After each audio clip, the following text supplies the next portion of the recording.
Bienvenue dans cette nouvelle vidéo. Aujourd'hui au programme, je vais vous raconter 5 histoires que vous m'avez partagées, des histoires d'abonnés, des expériences qui vous ont horrifié et après les avoir lues à raison. Si cette vidéo vous plaît, comme d'habitude, vous pouvez vous abonner à la chaîne, sachez que c'est très important. Laissez aussi un j'aime pour me faire savoir que le contenu vous a plu. Si vous souhaitez aussi suivre la chaîne en dehors de caméra, vous pouvez me rejoindre sur Instagram, AkenTV. C'est là-bas principalement que vous pourrez m'envoyer des histoires si vous aussi vous souhaitez passer dans une vidéo, que je raconte votre histoire, ou si simplement vous souhaitez libérer un peu vos pensées en partageant quelque chose, même si vous ne souhaitez pas que ce soit ensuite raconté sur la chaîne. J'ai tout dit pour l'introduction, on va commencer sans plus attendre. J'espère que vous êtes bien installés, et si c'est le cas, découvrons ensemble ces 5 histoires horribles d'abonnés.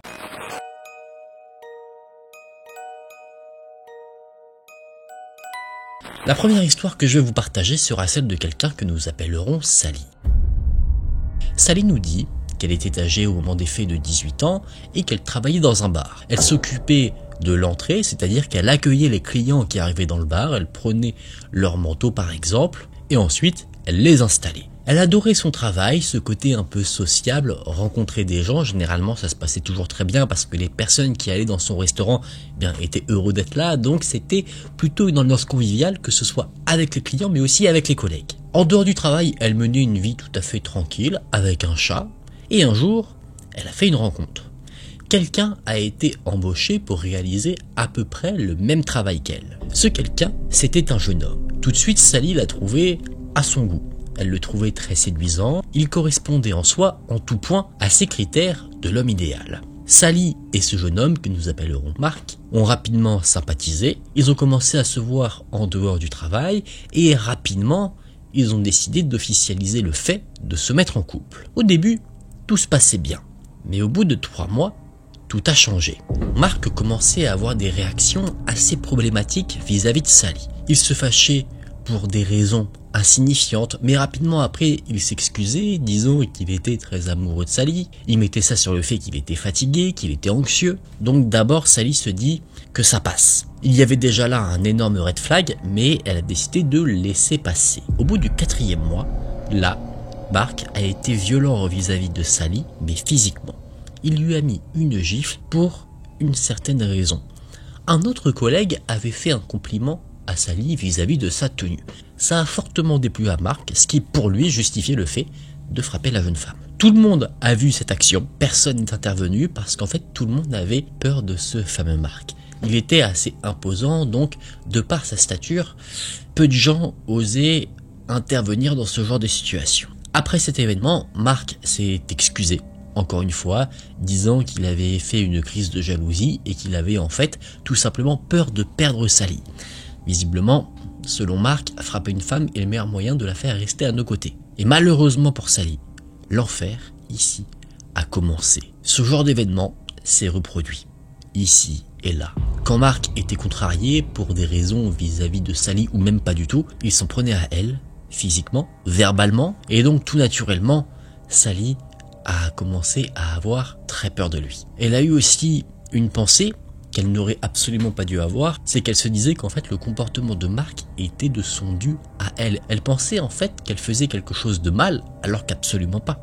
Donc elle faisait très attention à ses faits et gestes pour éviter que Marc ne s'en prenne à elle. En dehors du travail, Marc normalement vivait dans un appartement avec un colocataire, mais depuis qu'il avait commencé à être en couple avec Sally, il vivait principalement chez elle. Il faisait comme s'il était chez lui, clairement, c'est pour dire, il achetait même des meubles pour les installer chez Sally, des meubles pour lui, pour son bien-être ou ses besoins, et pas pour l'appartement qu'il occupait normalement. Et un jour, Marc est arrivé au travail et il avait des traces de griffures sur le bras. Sally lui a naturellement demandé d'où ça venait, et Marc a répondu que c'était le chat de Sally, ce foutu chat comme il le dit, qui lui avait fait ça parce qu'il commençait à faire ses griffes sur un des meubles. Et après ça, sans aucune gêne, pour lui faire comprendre la leçon, Marc a dit à Sally qu'il avait pris le chat et qu'il l'avait étranglé. Tout ça pour le punir.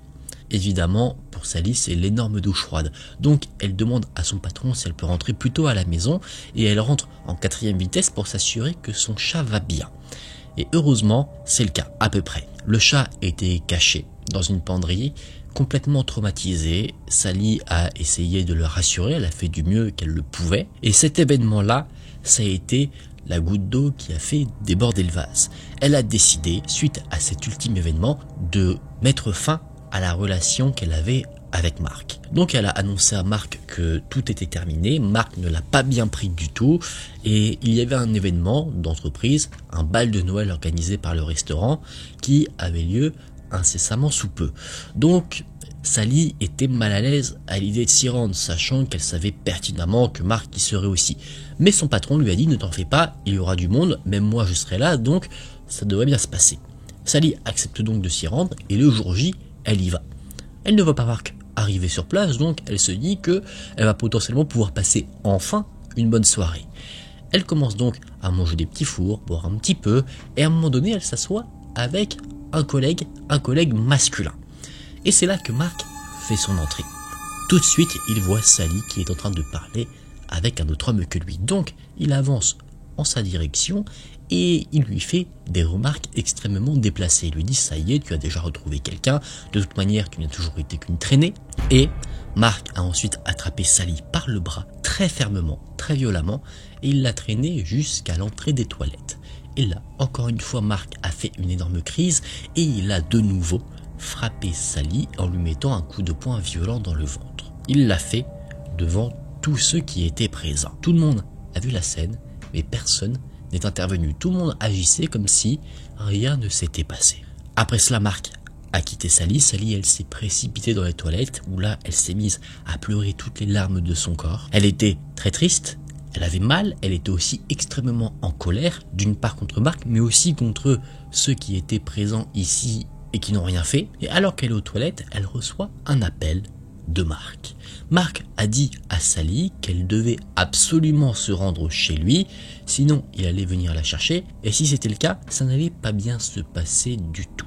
Donc Sally, étant sous l'emprise de cette relation toxique, étant sous le joug de la manipulation de ce fameux Marc, se dit qu'il vaut mieux qu'elle aille chez lui plutôt que de se refaire frapper, et donc elle prend la dure décision d'y aller. Elle appelle un taxi, elle fait 10 minutes de route et elle se trouve là-bas. Quand elle rentre, elle voit qu'il y a le colocataire de Marc qui est dans la cuisine, qui met ses écouteurs, et là Marc arrive, il attrape Sally par le bras et il l'emmène jusque dans sa chambre. Encore une fois, dans la chambre, c'est une scène de torture qui a lieu. Sally se fait frapper encore et encore. Marc, lui, semble prendre un malin plaisir à torturer la jeune Sally.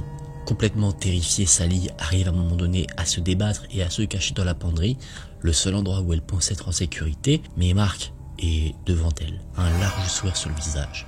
Il la sort de sa cachette et il la refrappe. Tellement sous le choc, Sally perd connaissance. Elle se réveille plus tard et elle se rend compte que Marc n'est plus là. Il est dans la salle de bain, peut-être à prendre une douche, mais quoi qu'il en soit, Sally voit ici sa solution de sortie. Elle décide de se précipiter pour quitter les lieux. Elle y arrive, elle fuit donc le domicile de Marc, elle essaye de s'en éloigner le plus rapidement possible, et au bout d'un certain temps, elle décide d'appeler son père qui a toujours été proche d'elle, qui est son confident, pour avouer tout ce qu'il s'est passé. Son père lui a dit qu'il allait venir la chercher, mais pas que. Il dit également qu'il va l'emmener pour aller porter plainte auprès de la police. Sally accepte, elle patiente quelques instants le temps que son père arrive, il est là très rapidement, et ensuite, père et fille se rendent au commissariat. Là, Sally déballe absolument tout, et à sa grande surprise, on lui dit que Marc est quelqu'un qui est déjà connu des services de police, et qu'il a déjà subi des plaintes vis-à-vis du même type de comportement, mais pas que. Il a déjà été arrêté pour trafic de stupéfiants, des faits de violence, etc. Donc, après avoir parlé à la police, Sally a un petit soulagement. Pour elle, le fait d'avoir libéré cette parole qu'elle tenait enfermée au fond d'elle, ça lui fait du bien.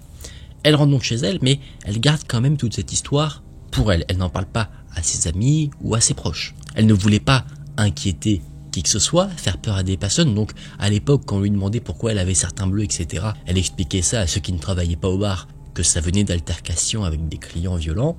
Donc personne en fait, à part ceux qui ont pu voir les scènes, ne se doutait de quoi que ce soit. La raison de pourquoi elle ne voulait pas en parler, c'est qu'en fait, elle avait un sentiment de honte que bien sûr, elle n'avait pas du tout à avoir.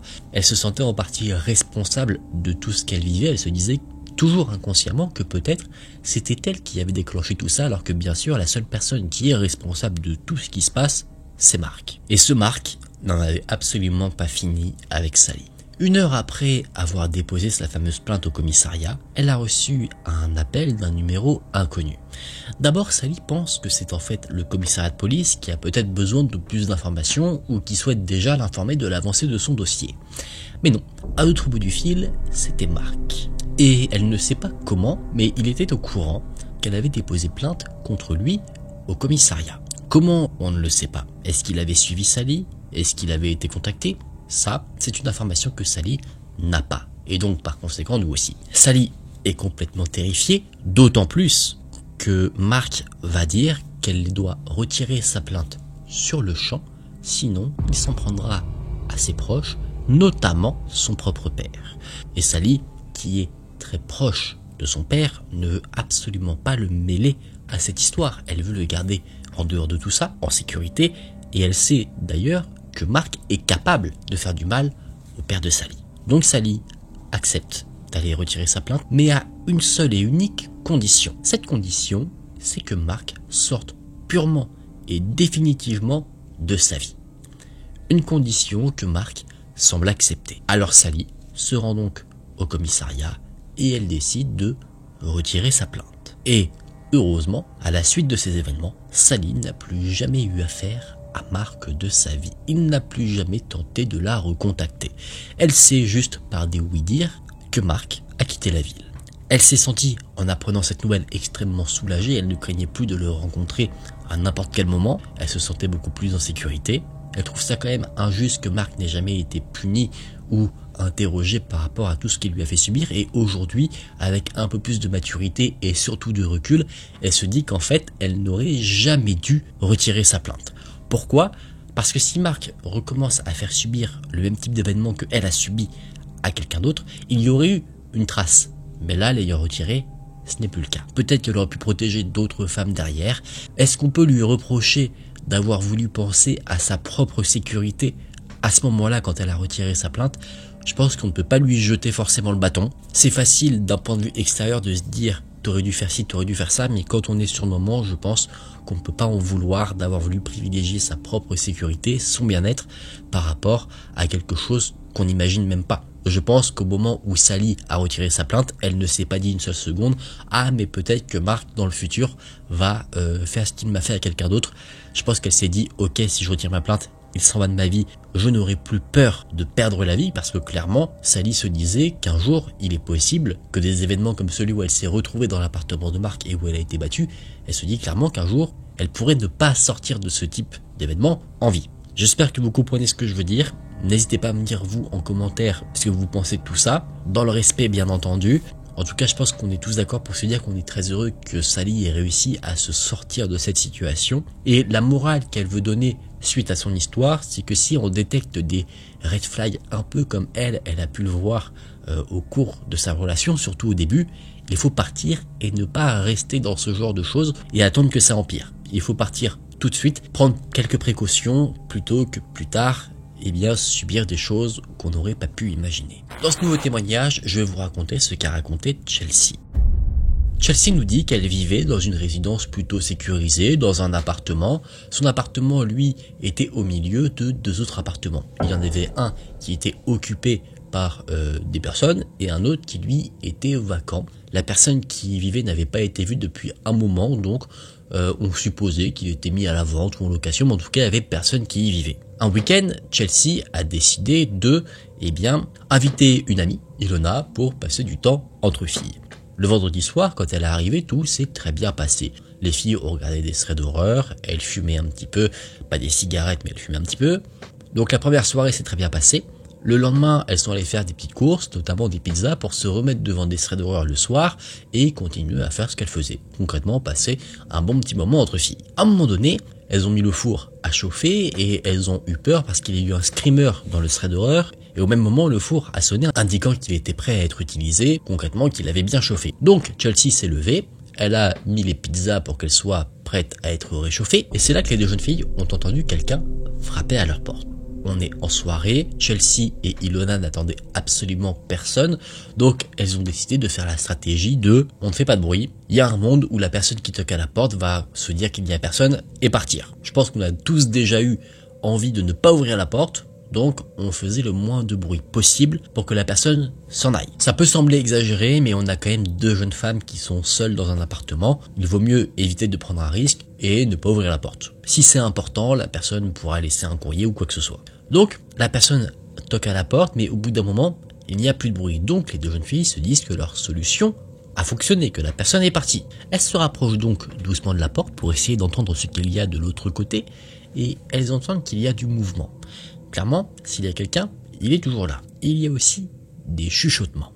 Ces chuchotements disent « c'est ici que je l'ai entendu ». Et encore, il y a des coups sur la porte. Quand les coups reprennent, les 2 jeunes filles sursautent. Chelsea est paralysée, elle est petite donc elle n'arrive pas bien à accéder au Judas, il faut vraiment qu'elle se mette sur la pointe des pieds. Ilona qui est un peu plus grande, elle peut y accéder, donc Chelsea demande à Ilona de regarder. Et après avoir posé son œil au niveau du trou sur la porte, elle recule brusquement et dit à Chelsea qu'il y a 2 hommes. Un semble avoir les yeux rouges et il y en a un autre qui lui tient un couteau. Pour Chelsea, c'est l'énorme panique ici.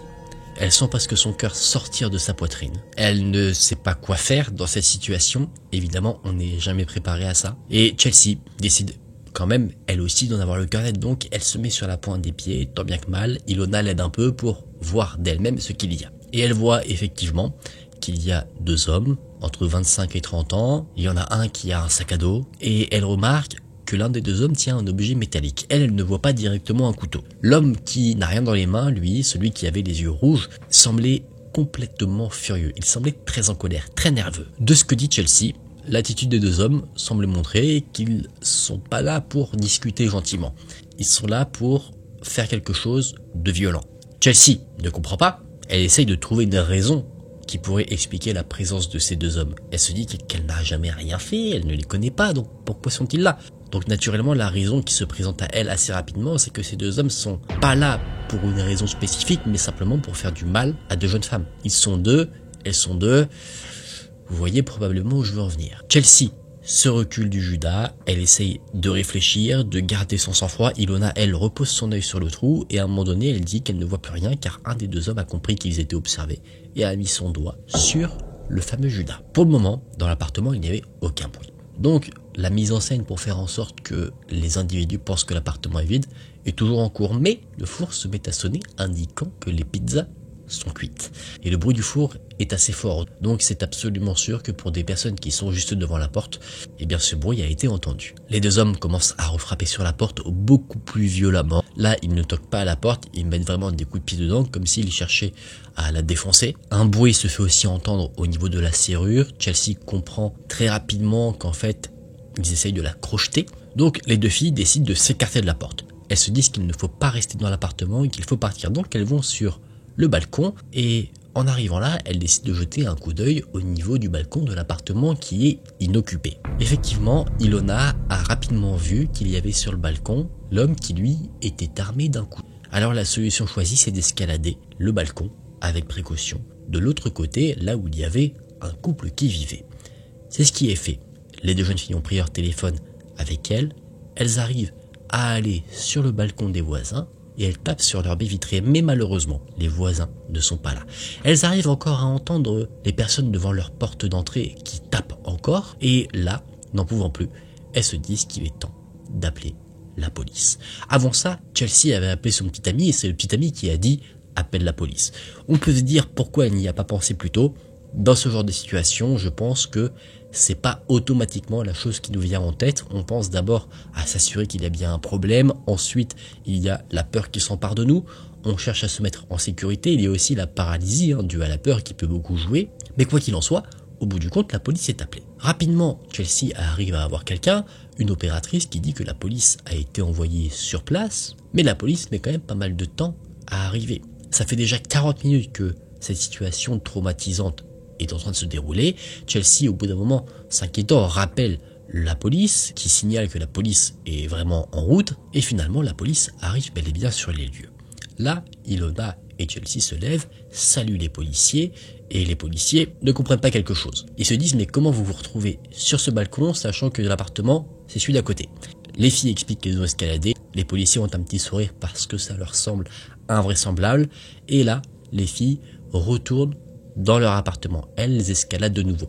Il fallait pas gravir le mont Everest pour justement changer de balcon, c'était juste une petite rambarde à escalader, donc il n'y avait pas de grand danger. Et donc là, les filles se sentent nettement plus en sécurité. Les 2 personnes qui toquaient à la porte ont été interpellées par la police, leur identité a été prise, le sac à dos que l'un d'eux portait a été fouillé, et dedans il y avait un tournevis, des cordes, mais aucun couteau. Personne n'avait de couteau. Une fois que les individus ont été ramenés à l'extérieur, la police a toqué chez Chelsea, et à l'intérieur, il a un peu reniflé. Il a compris que de base, les filles étaient en train de fumer quelque chose qui n'est pas nécessairement très légal. Il n'a pas relevé la chose, mais il a expliqué que les individus interpellés ont raconté leur version des faits.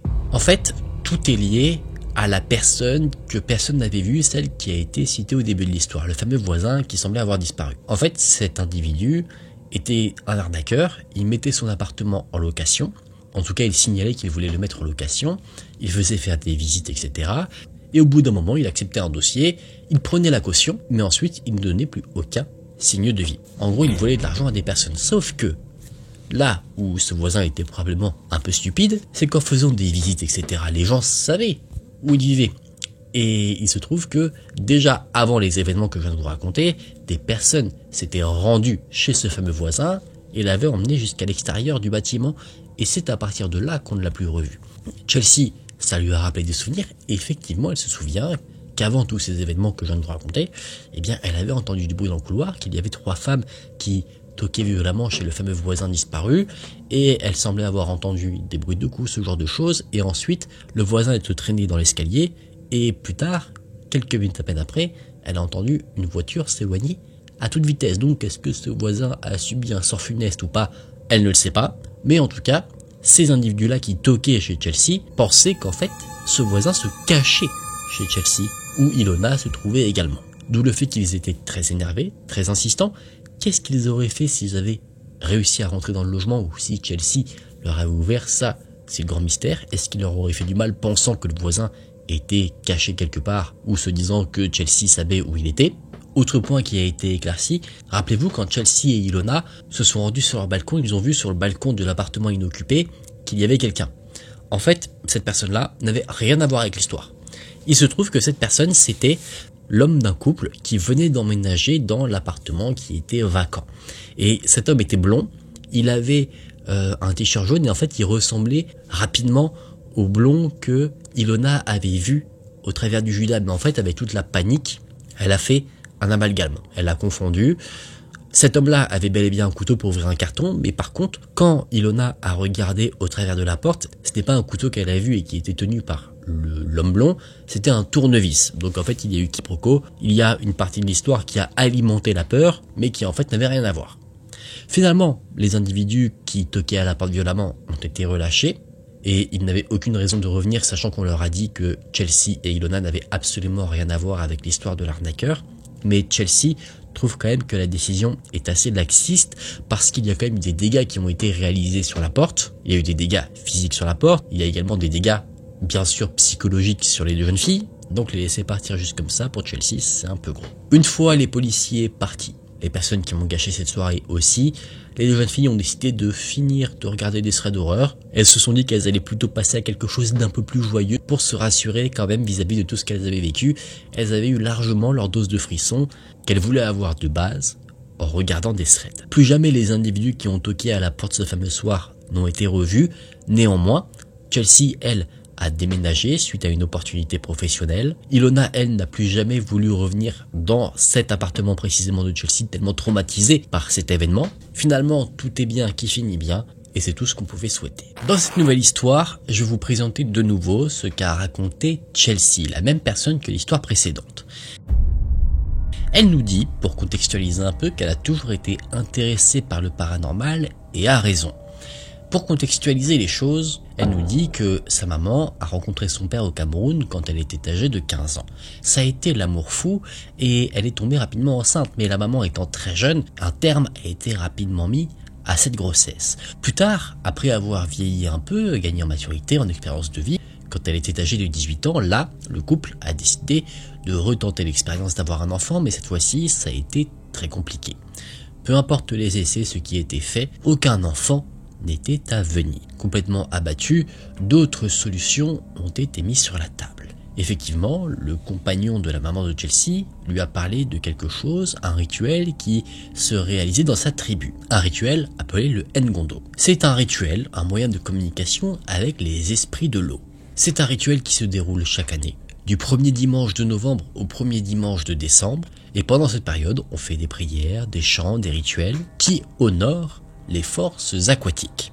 Le point culminant de cette tradition est l'immersion d'un vase sacré par un initié qui est appelé le messager. Et après une longue immersion, le vase est remonté et il y a un message à l'intérieur venant de l'esprit de l'eau pour l'année à venir. Et en 1998, le message pour l'année 1999 était que toute femme qui ne parvenait pas à concevoir verrait son vœu exaucé. Pour cela, il faudrait se rendre durant la nuit du 31 décembre au 1er janvier dans un cours d'eau avec son compagnon, exprimer son vœu à haute voix et ensuite partir sans se retourner. La maman de Chelsea, qui était passionnée par le milieu spirituel et qui aussi était dévastée par des échecs de concevoir un enfant, s'est dit que de toute manière, il n'y avait rien à perdre à tenter cette solution.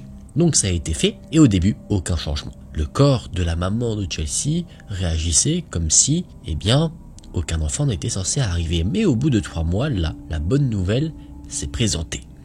La maman était bel et bien enceinte. La grossesse s'est passée sans problème, mais par contre à l'accouchement, là, ça a été un peu plus compliqué. Déjà, Chelsea, donc l'enfant à naître, a dépassé la date du terme. Donc il a fallu provoquer l'accouchement. En plus de ça, elle était en position siège. Normalement, un enfant, quand il naît la tête en bas. Là, c'était l'inverse. Donc ça donnait une naissance assez compliquée. Et c'est un matin d'octobre 1999, alors qu'il pleuvait, que là, Chelsea a finalement vu le jour. Encore une fois, on a là un lien avec l'eau. D'ailleurs, anecdote que Chelsea nous partage, la première phrase qu'elle a su correctement formuler, c'était « l'eau, c'est la vie ». Pour les parents de Chelsea, c'était une confirmation que sa naissance était bel et bien liée au rituel qui avait été réalisé pour les forces aquatiques. Chelsea était au courant des événements qui ont précédé sa naissance. C'était le genre d'anecdote qui était souvent mise sur la table pendant les repas de famille. Il n'y avait pas de secret et puis ça fait une belle histoire à raconter. Mais c'est en parlant un jour avec sa tante qu'elle a appris des choses qui étaient nettement moins réjouissantes. Effectivement, sa tante lui a raconté que quand Chelsea était enfant, elle voyait des esprits qui lui tournaient autour, qui clairement la tourmentaient. Il lui tirait la langue, il lui faisait peur, il lui montait dessus quand elle était allongée. Et tous ces événements faisaient que Chelsea pleurait énormément. Elle criait. Et donc sa famille, très croyante, s'est mise souvent à prier autour d'elle pour la libérer de ces différents tourments. Mais malheureusement, les prières n'avaient aucun effet et pas un seul jour ne passait sans que Chelsea ne soit dérangée. On s'est donc dit que le problème était peut-être scientifique, médicinal, donc elle a été envoyée dans des hôpitaux, mais encore une fois, personne ne savait poser un quelconque diagnostic. Et au fur et à mesure du temps, les symptômes qu'avait Chelsea n'ont fait que s'aggraver. Elle commençait à avoir des convulsions. Elle avait souvent de la fièvre, des ganglions au niveau du cou. Sa langue se fissurait. Elle a d'ailleurs encore des séquelles de tout cela aujourd'hui. Mais c'est à l'âge de 2 ans que les choses ont changé. De base, les esprits qu'elle voyait, selon ce qu'elle décrit, s'apparentaient à des sortes de lutins. Mais à ses 2 ans, cette vision a changé.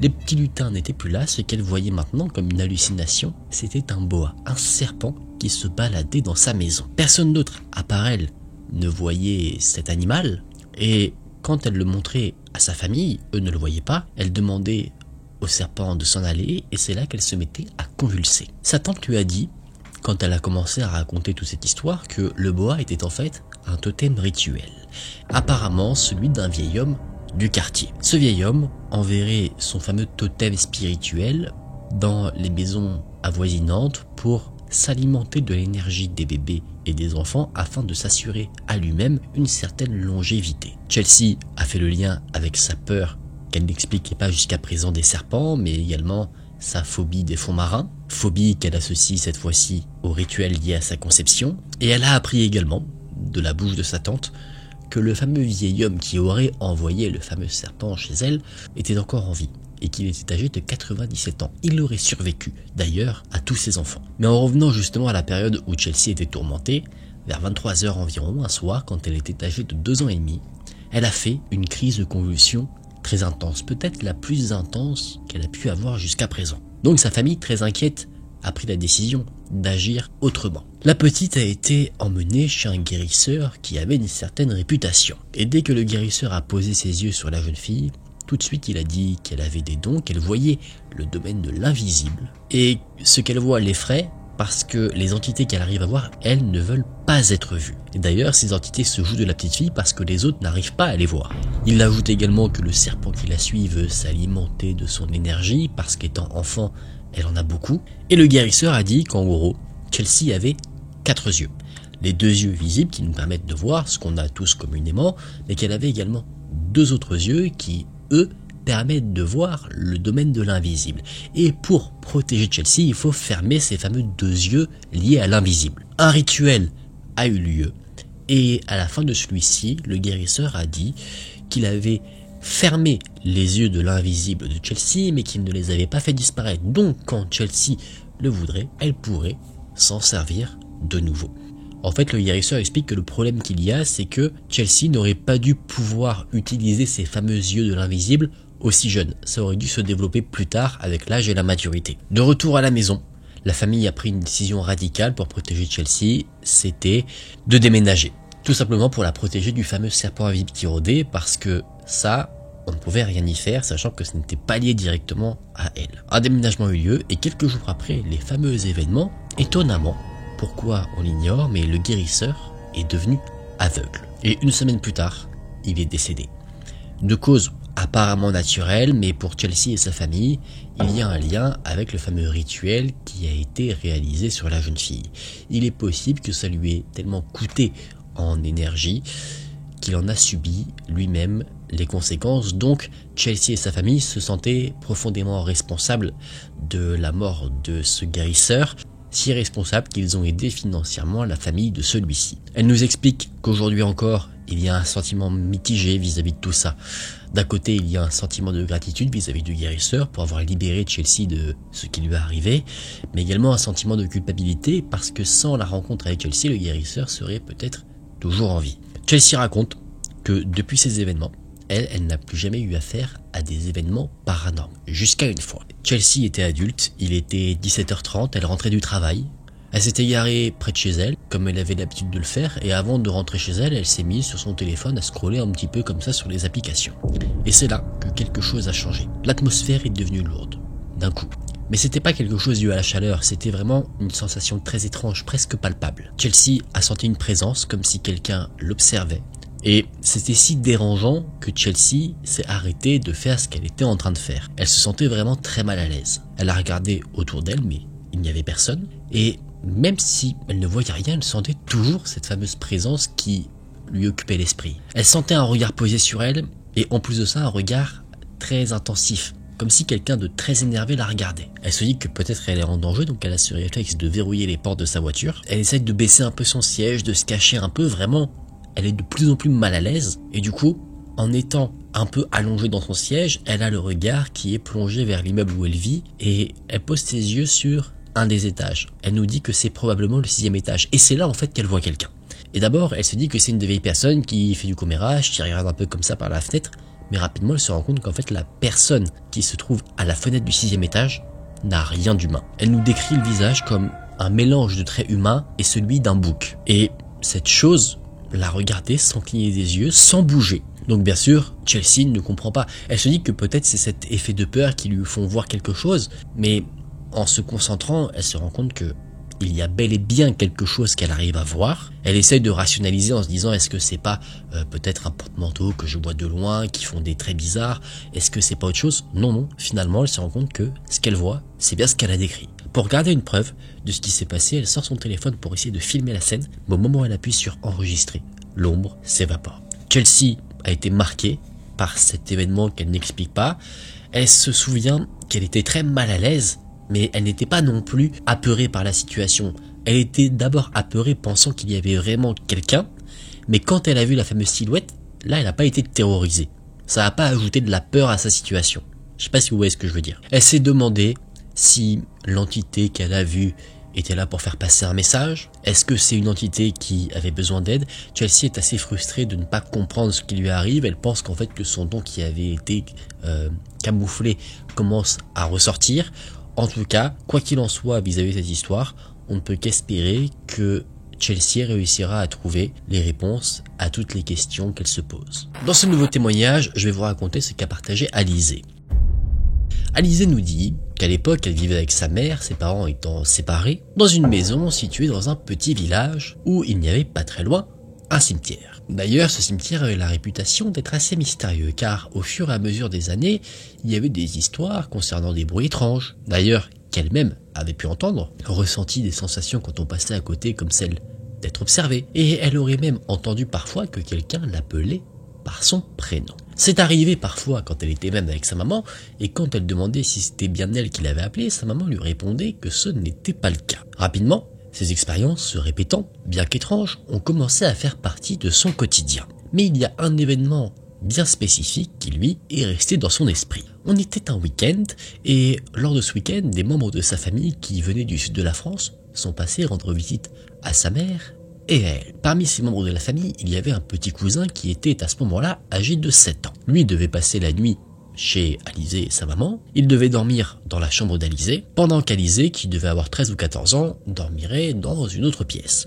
Cette nuit-là, après une soirée en famille des plus classiques, tout semblait totalement normal pour Alizée. Son petit cousin lui aussi avait passé une très bonne soirée, et à un moment donné est venu le temps pour tout le monde de dormir. Finalement, Alizée a dormi dans son lit et son petit cousin dormait dans un matelas gonflable qui était situé en face d'elle. Et bien que pendant la nuit tout était très calme, quelque chose a poussé Alizée à se réveiller. Elle a ouvert les yeux et instinctivement, elle a regardé son petit cousin. Et c'est là qu'elle a vu une femme avec un voile complètement noir se tenir devant le petit cousin. La silhouette était de dos, donc Alizée n'arrivait pas à voir son visage et elle était complètement immobile. D'abord, Alizée, ne s'attendant complètement pas à voir ce type d'événement au réveil, était complètement paralysée, elle n'arrivait pas à bouger, ni à parler, et aussi, elle n'arrivait pas à détourner le regard de ce qu'il y avait devant elle. Donc, ne pouvant ni bouger, ni faire quoi que ce soit, elle s'est dit que la seule solution pour elle, c'était de refermer les yeux, faire comme si il ne se passait rien. En fait, elle se disait que en fermant les yeux et en les rouvrant,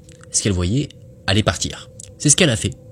Et effectivement, quand elle a ouvert les yeux de nouveau, la silhouette n'était plus là. Elle ne sait pas ce qu'il s'est passé. Hallucination, parce qu'elle était en train de dormir, paralysie du sommeil ou réelle expérience paranormale, elle n'en a aucune idée parce que pour elle, d'un côté, elle était bel et bien réveillée, donc c'était réel, mais évidemment, il y a cette possibilité que tout cela n'était que son imagination qui lui jouait un mauvais tour. Elle a donc cherché plusieurs hypothèses. La première, c'est que potentiellement, cette fameuse femme qu'elle a vue était un mauvais esprit. Évidemment, ce n'est pas forcément l'explication la plus joyeuse. Donc elle a pensé à d'autres explications, nettement plus rassurantes, comme se dire que cette femme était peut-être la grand-mère de son petit cousin, qui avait perdu la vie au moment de sa naissance, et qui, dans un certain sens, depuis l'au-delà, veille sur lui. Quoi qu'il en soit, cette nuit est restée pour elle un événement traumatisant, ce qu'on peut comprendre complètement, qui est resté dans sa mémoire, et auquel elle n'a encore pour l'heure, aucune réelle explication. Dans ce nouveau témoignage, je vais vous partager ce qu'a raconté Julia. Julia nous dit que quand elle était âgée d'environ 12 ou 13 ans, ses parents étaient séparés. Elle vivait principalement avec sa maman, mais le week-end, elle avait pour habitude de passer du temps avec son père. Et justement, un week-end, elle passait du temps avec son père, une journée qui avait commencé bien tranquillement. Père et fille étaient chez le papa, ils regardaient une petite série à la télévision, et sachant qu'il faisait plutôt beau à l'extérieur, après avoir regardé un épisode d'une série, il y a eu une décision qui a été prise, celle d'aller profiter justement de l'air extérieur. Et bonne nouvelle, dans la ville où vivait le papa, il y avait un parc qui était aussi agréable pour les enfants que pour les adultes. Donc, c'est là-bas que père et fille se sont rendus. D'abord, Julia et son père se sont assis sur un banc, le père a allumé une cigarette, ils ont discuté un petit peu, et à un moment donné, Julia a eu envie de se dégourdir un petit peu les jambes. Mais c'est justement en quittant le fameux banc où son père était assis que la journée a pris une tournure assez inattendue. La jeune fille se baladait tranquillement dans le parc, son père était toujours en train de profiter de sa cigarette, et elle nous dit, pour contextualiser un peu comment est fait le parc, qu'il y a au centre une sorte de fontaine, autour de laquelle les enfants et les adultes peuvent jouer, s'asseoir, etc. Et derrière la fontaine, il y a une aire de jeu pour enfants. Et à l'extrême opposé de là où il y a l'aire de jeu pour enfants, il y a une aire de sport pour adultes. À cette époque, Julia nous dit qu'elle était assez timide, donc elle n'osait pas forcément aller voir des personnes de son âge. Elle avait peur d'être mal à l'aise, de ne pas être acceptée, d'être rejetée. Donc, bien qu'elle en avait très envie, elle a décidé de ne pas aller là où il y avait les différents jeux pour enfants. Elle est donc plutôt allée vers les structures plutôt sportives. Il n'y avait pas grand monde, voire personne, donc elle a pris une des machines qu'il y avait là, une machine où il fallait tenir en équilibre pour un jeu et puis elle s'amusait dessus. Et alors qu'elle passait du temps tranquillement, quelque chose a attiré son attention du coin de l'œil. Il y avait, sur un banc un peu plus loin, un homme. Et l'homme semblait fixer Julia avec une énorme insistance. D'abord, Julia a décidé de ne pas en tenir rigueur, mais elle sentait toujours son regard appuyé sur elle. Étant quand même mal à l'aise, parce qu'elle avait justement cet homme dans son champ de vision, elle a décidé d'aller sur une autre structure, où cette fois-ci elle était dos à l'homme. Donc là, elle ne l'avait plus dans son champ de vision, mais elle avait toujours ce truc malaisant, cette gêne. Et cette gêne n'a fait qu'augmenter jusqu'au moment même où elle a eu une douleur dans sa poitrine qui lui a fait comprendre qu'elle devait se retourner. C'est ce qu'elle a fait. Et elle a vu l'homme qui la regardait toujours de son banc et qui lui a fait le signe de s'approcher. Plutôt naïve à cette époque, Julia a commencé à s'approcher de lui. Elle avançait lentement et au fur et à mesure de ses pas, elle pouvait mieux apercevoir à quoi ressemblait cet individu. Et toujours en s'approchant, elle se rend compte que l'homme était en mouvement. Et en fait, le mouvement, ce n'était pas qu'il bougeait, c'est qu'il faisait quelque chose. Ce que cet homme faisait en fait, c'est qu'il se tripotait en regardant Julia. Julia s'est arrêtée net. Prise de surprise par ce qui était en train de se passer, l'homme lui avait un sourire sur son visage et il lui disait « Approche-toi mon cœur, n'aie pas peur ». Julia commençait à sentir des larmes couler sur sa joue. Elle avait conscience que la situation n'était pas normale. Donc, elle a réussi à se détacher de cette paralysie et à se précipiter vers son père. Une fois arrivée vers son papa, voyant qu'elle était essoufflée, les larmes aux yeux, son père a tout de suite compris qu'il y avait un problème. Elle a tout déballé et le papa, ni une ni deux, s'est levé immédiatement. Il était assez imposant, grand. Il s'est précipité vers la zone où il y avait les structures sportives pour confronter cet individu. Mais une fois arrivé sur place, l'homme, lui, avait disparu. Il est aisé de penser qu'ici, ce prédateur qui observait Julia avait compris qu'elle était partie chercher de l'aide et donc il avait pris la poudre d'escampette. Naturellement, après ces événements, Julia en est restée traumatisée. Elle n'a plus jamais parlé de cet événement même avec son père. Elle suppose que son père se sentait en quelque sorte coupable d'avoir laissé Julia toute seule. Julia, elle, ne savait pas vraiment mettre de mots sur ce qu'elle ressentait à ce moment-là. Et aujourd'hui, elle nous dit qu'elle ne se souvient absolument pas du visage de cet homme, juste de ce qu'il faisait. C'est pour ça qu'elle ne donne aucun détail sur son apparence. Et elle se dit qu'en fait, c'est son esprit, son inconscient qui a effacé ces détails-là pour justement lui permettre d'aller mieux et de passer à autre chose. En fait, tous les détails de cet événement sont très flous et elle pense que c'est probablement son esprit qui cherche à la protéger. Comme ça, elle peut vivre sa vie aussi normalement que possible. Et ça, mesdames et messieurs, c'est absolument tout ce qu'on peut lui souhaiter.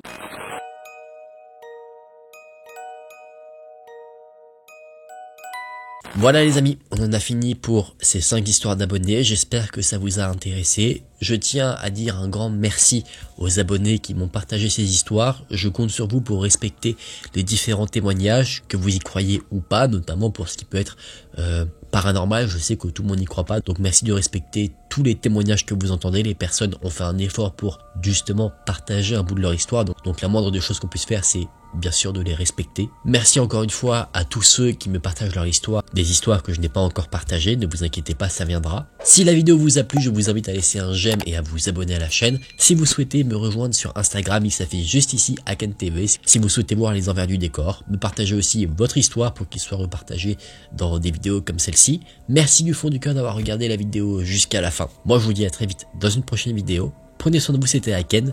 Salut!